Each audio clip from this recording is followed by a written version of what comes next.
there's just so much. You're listening to a Mamma Mia podcast. Mamma Mia acknowledges the traditional owners of land and waters this podcast was recorded on. Hi everyone, Gemma Bath here, host of True Crime Conversations, coming to you from maternity leave. I had a baby, and while I was supposed to be recording this message to you all from the studio while still at work, my little girl decided to come 5 weeks early, and so here I am coming to you from my house. In my absence, the show is going to be in the fabulous hands of my friend and colleague, Claire Murphy, the host of our new women's health podcast, Well. Hi, Claire. Thank you so much for filling in for me early.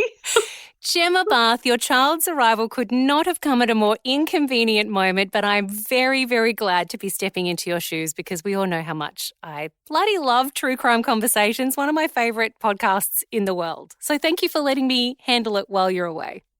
My absolute pleasure and my absolute apologies from me and my daughter for making you start a whole month earlier than planned. Yeah. To all the listeners, you will have heard Claire Murphy on the show before. She covered for me during some of my first maternity leave. She's covered the crimes of Lucy Letby, which was one of our most downloaded episodes to date, The Butcher of Bega, to name a few. She's an absolute pro.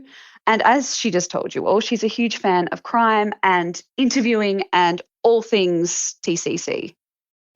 I am. And as much as, yes, we are a whole month ahead of time, the beauty of knowing that you're going on maternity leave is that you, Gemma Bath, had laid some very good plans, and you and our producer, Tali, had put in a ton of work to try and make my life easier and sit down and do a bunch of conversations already. So you're not going to disappear entirely from True Crime Conversations. There's still a few of these great conversations that you've had with people to come, and then I will slowly take over as Gemma hangs out with her gorgeous new little very early, very impatient arrival. Yeah, so you'll hear me sprinkled throughout the year, and then I will be back in 2026, and I will not be having any more babies, especially early. Are you sure? You're two and done? Two and done. I'm two and done. I'm two and done. Good to know. So thank you so, so much, Claire, and I'll speak to all the listeners soon. Good luck on maternity leave, friend. Thank you.